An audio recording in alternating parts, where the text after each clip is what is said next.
ഇനി ഞാൻ നിങ്ങളോട് പറഞ്ഞു തന്ന ഫസ്റ്റ് മുല്ലപ്പെരിയാർ ദുരന്തത്തിന് തയ്യാറെടുത്തോളുക. പറയുമ്പോൾ കോരിത്തിരിക്കുക. കാരണം തുറന്ന് പറയണം, നിങ്ങളെ കൊന്നോളൂ. തട്ടേക്കാട് ദുരന്തം, മുണ്ടക്കൈ എത്രാമത്തെ ദുരന്തം സാറേ ഇത്? അല്ലേ ഞാൻ നിങ്ങളോട് എന്താ പറയണ്ടത്? ഒളിപ്പിച്ചു വെക്കണോ? ഇപ്പൊ ഇന്നലെ ഞങ്ങൾ അവിടെ പോയിരുന്നു, ദുരന്തം നടന്ന സ്ഥലത്ത്. പക്ഷെ അതൊന്നും നമുക്ക് വീഡിയോയിൽ പോലും കാണിക്കാൻ പറ്റാത്ത. പച്ചക്കാടിനേക്കാളും 10 ഇരട്ടി. പച്ചക്കാടിന് ആകെപ്പാടെ 17 ആൾക്കാർ സാറേ പോയിട്ടുള്ളൂ. ഇത് 1000ന്റെ മുകളിൽ പോയി, 100 ഇരട്ടി വലുപ്പത്തിൽ പോയി. ഇനി ഇവിടെ മുല്ലപ്പെരിയാറിൽ 10,000 ഇരട്ടി പോകും. സുനാമിയിൽ 25,000 ആൾ മരിച്ചു. സുനാമിയിൽ 25,000 ആൾ മരിച്ചു സാറേ. അപ്പോൾ ഇത് ചെറിയ കേസ്. അതായത് പച്ചക്കാട് ചെറിയ പൊട്ടൽ, അതിനെക്കൊണ്ട് കുറച്ച് വലിയ പൊട്ടൽ മുണ്ടക്കൈ, അതിലും വലിയ പൊട്ടലായിരുന്നു സുനാമി. നമ്മൾ ശരിക്കും പഠിക്കേണ്ടതുണ്ട്. മുല്ലപ്പെരിയാർ ഡാമിൻ്റെ വിഷയം ഇനി സെൻട്രൽ ഗവൺമെൻറ്റിൽ അവതരിപ്പിച്ച് സെൻട്രൽ ഗവൺമെൻറ് രാഷ്ട്രീയം നോക്കി ആളെ നോക്കി ഇതൊക്കെ ആക്കി വരുമ്പോഴേക്കും പൊട്ടിയിട്ടില്ലെങ്കിൽ നിങ്ങളുടെ മക്കളുടെ ഭാഗ്യം. ഒരു കൊല തീണ്ടിയ അനുഭവം. കാരണം ഭക്ഷണം കഴിക്കാൻ പറ്റുന്നില്ല, ഉറങ്ങാൻ പറ്റുന്നില്ല, ഒരു വെപ്രാളം പിടിച്ചൊരു അന്തരീക്ഷം. അവിടെ പോയി ബോഡി എടുക്കാൻ നിന്നാൽ ഞാൻ വയലൻ്റ് ആവും. കാരണം മനഃപൂർവ്വമാണിത്. സാറ്റലൈറ്റ് ഫൗളായി. ആഗോള താപനാണ് കാരണം. കൂനിമേൽ കുരു എന്ന് പറഞ്ഞാൽ അതുപോലെ നമ്മുടെ പ്രവർത്തനം. ആരെങ്കിലും എത്ര മൃതദേഹങ്ങൾ, എത്ര സ്വപ്നങ്ങൾ, എത്ര പ്രതീക്ഷകൾ, എന്തെല്ലാം അത് കണ്ടു നിൽക്കാൻ കഴിയില്ല. കാരണം പ്ലാസ്റ്റിക് കവർ മാത്രം കത്തിച്ചാൽ മതി ഓസോൺ ഷെയ്ക്കാകാൻ. ഇത് ഒരു രാജ്യത്തിനോ ഒരു മനുഷ്യനോ ഒരു ഫോഴ്സിനോ ഒരു മതത്തിനോ ഒരു ഗവൺമെൻറ്റിനോ ഒരു രാജ്യത്തിനും കഴിയാതെ this natural judge to the maintain the natural judge sir. അത് വരും ദിവസങ്ങൾ നമുക്ക് കാണാം. നമസ്കാരം. കണ്ണിൽ കാണുന്നതെല്ലാം വാർത്തയാക്കി മാറ്റുന്ന ഈ കാലത്ത് വാർത്തകളുടെ ഉള്ളറകൾ തേടി നടക്കുന്ന ഒരു ബ്ലോഗറാണ്, അല്ലെങ്കിൽ ഒരു ഓൺലൈൻ മീഡിയയുടെ വക്താവാണ് ഹരീഷ് തളി. സാധാരണ ക്യാമറ കണ്ണുകളിൽ കണ്ടെത്താത്ത കാര്യങ്ങൾ കണ്ടെത്തി പൊതുസമൂഹത്തിന് മുന്നിൽ കൊടുക്കുന്ന ഹരീഷ് തളി വയനാട് ഉരുൾപൊട്ടൽ ദുരന്തവുമായി ബന്ധപ്പെട്ട് ഇതുവരെ സമൂഹം കാണാത്ത ചില കാഴ്ചകൾ നമ്മെ കാണിച്ചു തന്നു. എന്നും വേറിട്ട കാഴ്ചകൾ സമൂഹത്തിന് കൊടുക്കുവാൻ ആ കാഴ്ചകൾക്ക് പിന്നിൽ ഉറഞ്ഞിരിക്കുന്ന വാർത്തകൾ സമൂഹ മധ്യത്തിൽ എത്തിക്കുക എന്ന് തന്നെയാണ് എപ്പോഴും ഹരീഷ് തളി ചെയ്തിട്ടുള്ളത്. വയനാട് ഉരുൾപൊട്ടൽ ദുരന്തവുമായി ബന്ധപ്പെട്ട് തീർത്തും കാട്ടിനകത്ത് താമസിക്കുന്ന പ്രാകൃതനാണ് എന്ന് ഒറ്റ നോട്ടത്തിൽ നമുക്ക് തോന്നുന്ന ഒരു മനുഷ്യനെ കുറിച്ചുള്ള ഒരു വാർത്ത ഹരീഷ് തളി ചെയ്യുകയുണ്ടായി.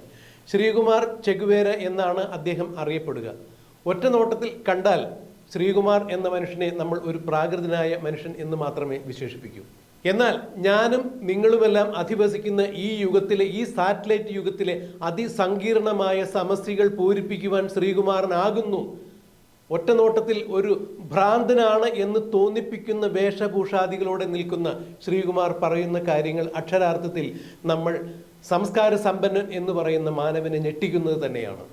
വയനാട് പുത്തുമലയിലും ചൂരൽമലയിലും ഉണ്ടായ ഉരുൾപൊട്ടൽ ഒരു ചെറിയ സാമ്പിൾ വെടിക്കെട്ട് മാത്രമാണ് എന്നാണ് ശ്രീകുമാർ പറഞ്ഞത്. ഞാനിത് നാളുകൾക്ക് മുൻപേ വയനാടിൻ്റെ ജനസാന്ദ്രതയുള്ള സ്ഥലങ്ങളിൽ നിന്ന് വിളിച്ചു പറയുന്നുണ്ടായിരുന്നു എന്നാണ് ശ്രീകുമാർ പറഞ്ഞത്. ആരും ചെവിക്കൊണ്ടില്ല. ഈ ദുരന്തം ഉണ്ടാകും, ഇത് അനിവാര്യമായ ദുരന്തമാണ്, ദുരന്തം വരും എന്ന് പറഞ്ഞിട്ട് തന്നെ കേൾക്കാൻ ആരും തയ്യാറായിരുന്നില്ല. ഒരുപക്ഷെ താൻ പറയുന്നത് ഒരു ഭ്രാന്തന്റെ ജൽപ്പനമായി മാത്രമാണ് ഈ സമൂഹം കണക്കിലെടുത്തത്. അതുകൊണ്ട് തന്നെയാണ് ഇത്രയും മഹാദുരന്തം വയനാടിന് സംഭവിച്ചത് എന്നുകൂടി ശ്രീകുമാർ എടുത്തു പറയുന്നു. ഇതുകൊണ്ടും ഒന്നും ആയിട്ടില്ല. ഈ പ്രപഞ്ചത്തിന്റെ നിഗൂഢ രഹസ്യങ്ങൾ പഠിക്കാത്ത മനുഷ്യർ ഇൻകുബേറ്ററിൽ വളർത്തുന്ന കോഴിക്കുഞ്ഞിനെ പോലെയാണ് പ്രപഞ്ചത്തെ നോക്കിക്കാണുന്നത്. ഇവർക്കൊന്നും അറിയില്ല. ഒരു മൊബൈൽ ഫോൺ ഉണ്ടെങ്കിൽ ഭൂമിയുടെ 7 അതിരുകളും പിന്നിട്ട് പോകാമെന്നുള്ള ചിന്തയിലാണ് ഇവരുടെ ഒരു സങ്കല്പം. അത് തെറ്റാണ്. മണ്ണിനെ അറിയണം, മനുഷ്യനെ അറിയണം, പ്രകൃതിയെ അറിയണം, മഴയെ അറിയണം. പ്രപഞ്ചത്തിലെ അതിനിഗൂഢമായ രഹസ്യങ്ങൾ അറിഞ്ഞാലേ ഈ ആവാസ വ്യവസ്ഥ എന്താണെന്ന് മനസ്സിലാക്കാൻ സാധിക്കൂ. ഭൂമിയുടെ ആവാസ വ്യവസ്ഥയ്ക്ക് അനുസൃതമല്ലാത്ത രീതിയിൽ മനുഷ്യൻ എങ്ങനെയൊക്കെ എന്നൊക്കെ ജീവിച്ചിട്ടുണ്ടോ അന്നൊക്കെ പ്രകൃതി തിരിച്ചടി നൽകിയിട്ടുണ്ട്. അതിന് പ്രകൃതി ദുരന്തങ്ങളെ പഴിച്ചതുകൊണ്ട് യാതൊരു കാര്യമില്ല എന്ന് തന്നെയാണ് ശ്രീകുമാറിന്റെ വാക്കുകൾ ശ്രദ്ധിക്കുമ്പോൾ നമുക്ക് മനസ്സിലാകുന്നത്. ഇതുകൊണ്ടൊന്നും ആയിട്ടില്ല. മഹാദുരന്തം നമ്മെ മലയാളികളെ കാത്തിരിക്കുന്നു. മുല്ലപ്പെരിയാർ എന്ന മഹാദുരന്തം സംഭവിക്കുക തന്നെ ചെയ്യും. ഞാൻ അതിനെക്കുറിച്ച് പറയാൻ അശക്തനാണ്, എങ്കിലും പറയാതെ വയ്യ. ഞാൻ എന്തെങ്കിലും പറഞ്ഞ് നിങ്ങളെ ഭീതിപ്പെടുത്താൻ ഞാൻ ശ്രമിക്കുന്നില്ല, പക്ഷേ അത് സംഭവിക്കും. ഈ മട്ടിനാണ് കാര്യങ്ങൾ പോകുന്നത് എന്നുണ്ടെങ്കിൽ തീർച്ചയായും അത് സംഭവിക്കും. രാഷ്ട്രീയ, അധികാര, സാമ്പത്തിക സ്വാർത്ഥ ലാഭങ്ങൾ മാറ്റിവെച്ചുകൊണ്ട് കേന്ദ്ര സംസ്ഥാന നേതാക്കൾ മുല്ലപ്പെരിയാർ വിഷയത്തിൽ ഒരു തീരുമാനമെടുത്തില്ല എന്നുണ്ടെങ്കിൽ വരുന്ന തലമുറ പോലും അറബിക്കടലിൽ ആണ്ടുപോകും എന്ന് തന്നെയാണ് ശ്രീകുമാർ വ്യക്തമാക്കുന്നത്. കേരളത്തിലെ പേരുകേട്ട ഐതിഹ്യമായ പറയിപ്പറ്റ പന്തിരുകുലത്തിലെ നാറാണത്ത് പ്രാന്തനെ അനുസ്മരിപ്പിക്കുന്ന വിധത്തിലാണ് ശ്രീകുമാറിന്റെ സംസാരങ്ങളും പെരുമാറ്റ രീതികളുമെല്ലാം. കൃത്യമായ രീതിയിൽ ഉള്ളിൽ ഉറഞ്ഞു തുളുമ്പുന്ന അറിവുകൾ അത്രയും ഒരു വിസ്ഫോടനാത്മകമായി തന്നെയാണ് അദ്ദേഹത്തിന്റെ നാവിൽ നിന്ന് പുറത്തു വരുന്നത്. അദ്ദേഹത്തിന്റെ അറിവുകൾ അത്രയും ഈ പ്രകൃതിയിൽ നിന്നും ആർജിച്ചത് തന്നെയാണ്, തൊട്ടറിഞ്ഞതാണ്. ഏതെങ്കിലും പുസ്തകങ്ങളിലൂടെ മാത്രം കാണാപ്പാഠം പഠിച്ച് സ്വായത്തമാക്കിയ അറിവുകളല്ല ശ്രീകുമാർ പറയുന്നത്. പ്രകൃതിയെ അറിയാൻ പഠിക്കണം, പ്രപഞ്ചത്തെ അറിയാൻ പഠിക്കണം. പ്രകൃതിയുടെ ആവാസ വ്യവസ്ഥയ്ക്ക് അനുസരിച്ചിട്ട് മനുഷ്യനും മൃഗങ്ങളും പ്രകൃതിയുമെല്ലാം ചേർന്നുള്ള ഒരു ജീവിത രീതി തന്നെ മനുഷ്യൻ ചിട്ടപ്പെടുത്തിയെടുക്കണം, രൂപപ്പെടുത്തിയെടുക്കണം. ഇല്ല എന്നുണ്ടെങ്കിൽ വീണ്ടും നമ്മളെ പ്രകൃതി ദുരന്തങ്ങൾ തേടി വരും, അല്ലെങ്കിൽ നമ്മൾ ക്ഷണിച്ചു വരുത്തും. ഇതാണ് ശ്രീകുമാർ പറയുന്നത്. ശ്രീകുമാർ ഹരീഷ് തളി എന്ന ബ്ലോഗറിന് കൊടുത്ത അഭിമുഖത്തിന്റെ പ്രസക്ത ഭാഗങ്ങൾ നമുക്കൊന്ന് കാണാം. എന്താണ് വിളിച്ചപ്പോൾ വീട്ടു തടങ്കല്ലാന്ന് പറഞ്ഞേ? വീട്ടു തടങ്കലിലാണെന്ന് പറഞ്ഞത് കാരണം നമ്മളിനി മുല്ലപ്പെരിയാർ ദുരന്തം ആസ്വദിക്കാൻ തയ്യാറെടുക്കുക നിങ്ങൾ. അപ്പം ഞാൻ വീട്ടു തടങ്കലിൽ നിന്നും വന്യ തടങ്കലിലേക്ക് പോകും. ഇനി അടുത്തത് നിങ്ങൾ മുല്ലപ്പെരിയാർ ദുരന്തം ഏറ്റുവാങ്ങാൻ തയ്യാറെടുത്തോളൂ എൻ്റെ ജനത. എനിക്ക് അത്രേ പറയാനുള്ളൂ. കീഴടങ്ങുന്ന മടങ്ങുന്നു. കഴിയുമ്പോൾ നല്ല ചളിയാണ്. എന്തെങ്കിലും പണി പറമ്പിൽ കൂടി ഓൾ റൗണ്ടല്ലേ സാറേ, റൗണ്ട് ചെയ്തുകൊണ്ടിരിക്കുക. ഞാൻ 2-3 ദിവസമായിട്ട് വിളിച്ച് സ്വിച്ച് ഓഫ്. അപ്പോൾ പിന്നെ ഉള്ളിൻ്റെ ഉള്ളിൽ ഒരു വിഷമം ഉണ്ടാവില്ല. നമ്മൾ ക്ലോസ് ചെയ്യാം. കാരണം നമ്മൾക്ക് നമ്മളെ കൈകാര്യം ചെയ്യണം. അല്ലെങ്കിൽ ഞാൻ കരയരുത്. തീർച്ചയായിട്ടും ഞാൻ കരയരുത്. കാരണം അഥവാ കരയാണെന്ന് തന്നെ നിങ്ങൾ കാണിക്കരുത്. 2-3 ദിവസം ഫോൺ ഓഫ് വെച്ചിരുന്നത് ചാർജിനല്ലേ? അല്ല, ഇവിടെ വയനാട്ടിൽ ഇങ്ങനെ ഒരു സംഭവം ഇവിടെ ഉരുൾപൊട്ടിയിട്ടുണ്ട്. ഇവിടെ ഒരു 100 മീറ്ററോളം പൊട്ടിയിട്ടുണ്ട്. പക്ഷെ കാഷ്വാലിറ്റി ഇല്ല, ഷെയ്ക്കും ഇല്ല. എങ്കിലും ഒരു എന്താ പറയാ, ഒരു 1000 ഘനാടി മണ്ണ് താഴേക്ക് പോയിട്ടുണ്ട്. അത് ഞങ്ങൾ പാലത്ത് കാണാം. ആ പ്രദേശം പോയി കണ്ടിരുന്നോ? കണ്ടു. Servant of U.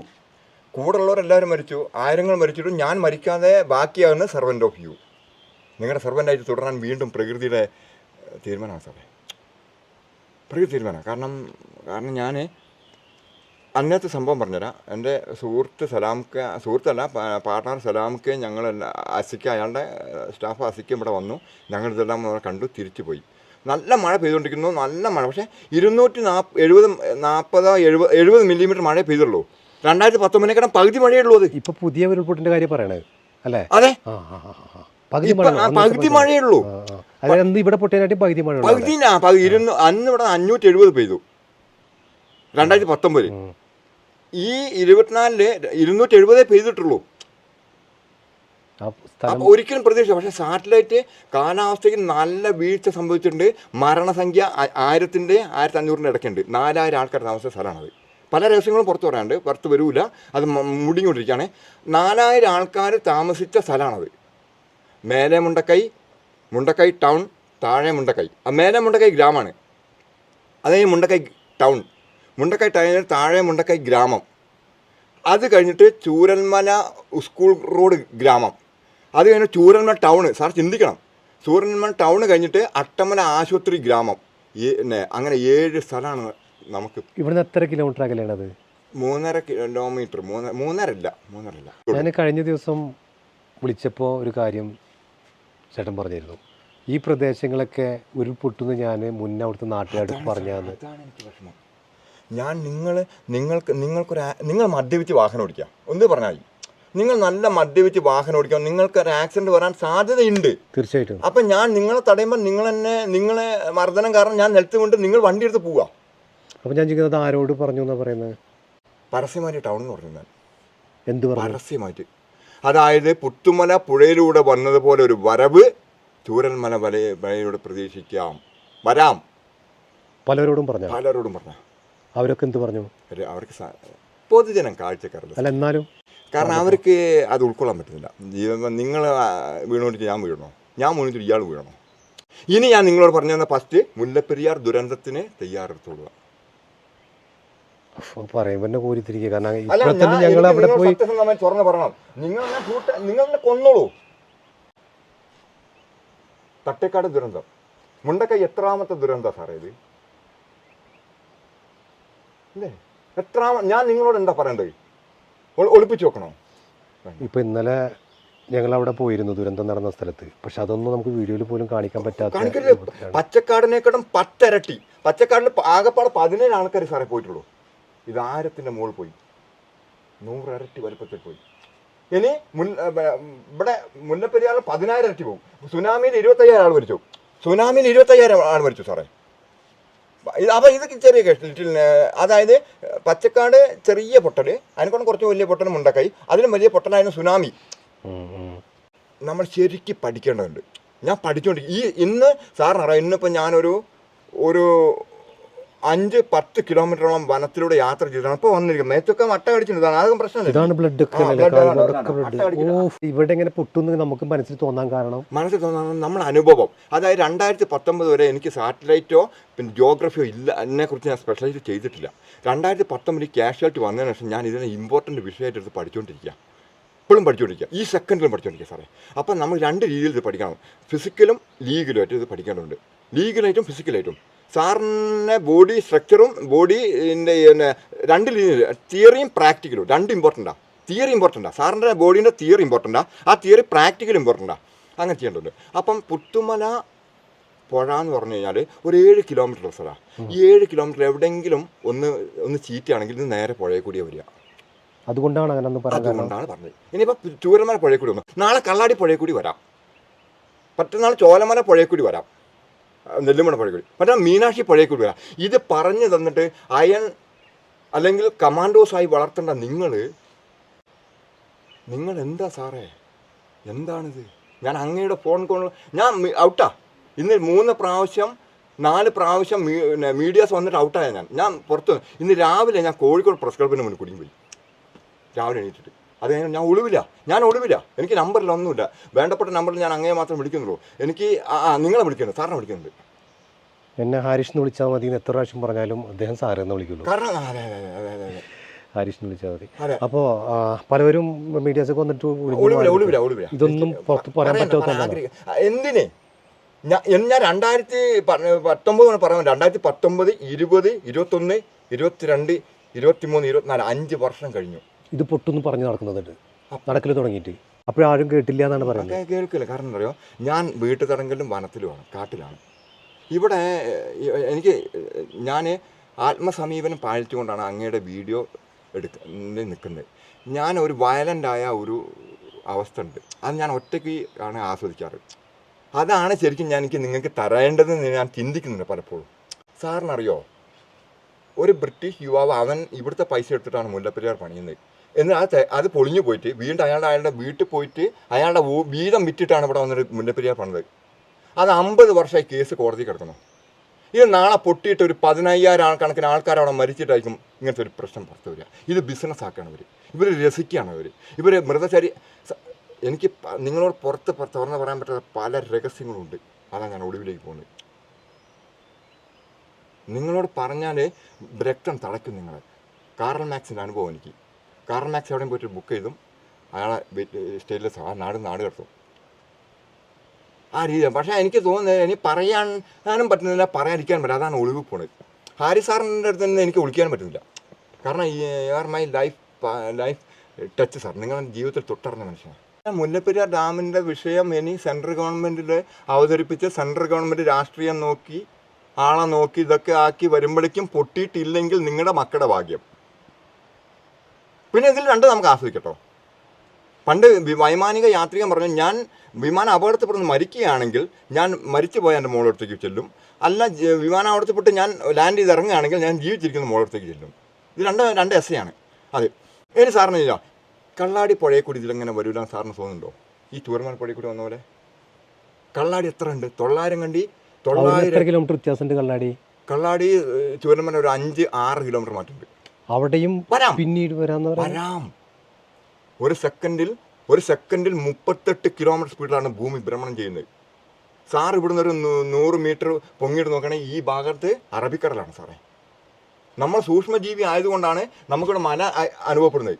നമ്മൾ കുറച്ച് ഉയർന്നു നോക്കണം. ഇവിടെ അറബിക്കടൽ, അറബിക്കടലും തൊട്ട് മുൻഭാഗം ഇന്ത്യൻ മഹാസമുദ്രവും പിന്നെ ഇടത്ത് സൈഡ് പിന്നെ ബംഗാൾ ഉൾക്കടലും തലഭാഗം കാശ്മീർ. ഇതിൽ ആൾക്കാണ് കാശ്മീരത്തല്ല, ജമ്മുവിലല്ല. ജമ്മു വഴി മെക്സിക്കോ വരെ പോവുക. ഇതാണ് നിങ്ങൾ പഠിക്കേണ്ടത്. ഇത് നിങ്ങൾ സാറിന് എനിക്ക് 7 വയസ്സുള്ളപ്പോൾ കട്ടണം. ഇവിടെ കടുവ എന്താ, കഴുത എന്താ, ആട്ടുംകാട്ടെന്താ, പിന്നെ കടലക്ക എന്താണെന്ന് അറിഞ്ഞ് വളർത്താണ്ട് സാറ് എന്താ പറയുക, ഇലക്ട്രോണിക്സ് പാവയായി ഇറച്ചിക്കോഴിനെ ഓടാൻ പോലും പറ്റാത്ത അവസ്ഥയിലാവുന്ന അവിടുത്തെ ആൾക്കാർ. ഇത് പച്ചക്കട നല്ല അനുഭവം തന്നെ. പക്ഷേ പച്ചക്കടനെ 100 ഇരട്ടി ദുരന്തം അവിടെ പെയ്തിറങ്ങി ചൂരൽമല ബാക്കിയുള്ള സ്ഥലം എങ്ങനെ രക്ഷപ്പെട്ടു എന്ന് ചിന്തിക്കുക ഞാൻ സാറേ. എന്നെ JNUവിലെ ആൾക്കാർ വന്നിട്ട് സാറ്റലൈറ്റ് ഡ്രോൺ ഇട്ടിട്ട് എന്നോട് ചോദിച്ചു, നിങ്ങൾ എങ്ങനെ അവിടെ ബാക്കി ചെയ്യുന്നത്? അവർക്കൊരു ഐഡിയ കിട്ടുന്നുണ്ടായിരുന്നു. കാരണം ഇത് പോകേണ്ടതാ ശരിക്കും. അത് ശരി. ആ സാർ മനസ്സിലാക്കേണ്ടത്. നോക്കുമ്പോൾ ഇത് മാത്രം നിസാരം അങ്ങനെ തൂങ്ങി നിൽക്കുക. ഇത്രയും വലിയൊരു ദുരന്തം അവിടെ നടന്നപ്പോൾ നമുക്ക് ഇവിടെ ജീവിക്കുമ്പോൾ അങ്ങനെ എന്താ തോന്നിയിരുന്നത്? ഒരു കൊല തീണ്ടിയ അനുഭവം. കാരണം ഭക്ഷണം കഴിക്കാൻ പറ്റുന്നില്ല, ഉറങ്ങാൻ പറ്റുന്നില്ല, ഒരു വെപ്രാളം പിടിച്ചൊരു അന്തരീക്ഷം. അവിടെ പോയി ബോഡി എടുക്കാൻ നിന്നാൽ ഞാൻ വയലൻ്റ് ആവും.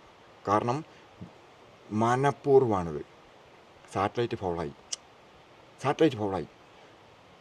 ആഗോള താപനാണ് കാരണം. കൂനിമേൽ കുരു എന്ന് പറഞ്ഞാൽ അതുപോലെ നമ്മുടെ പ്രവർത്തനം.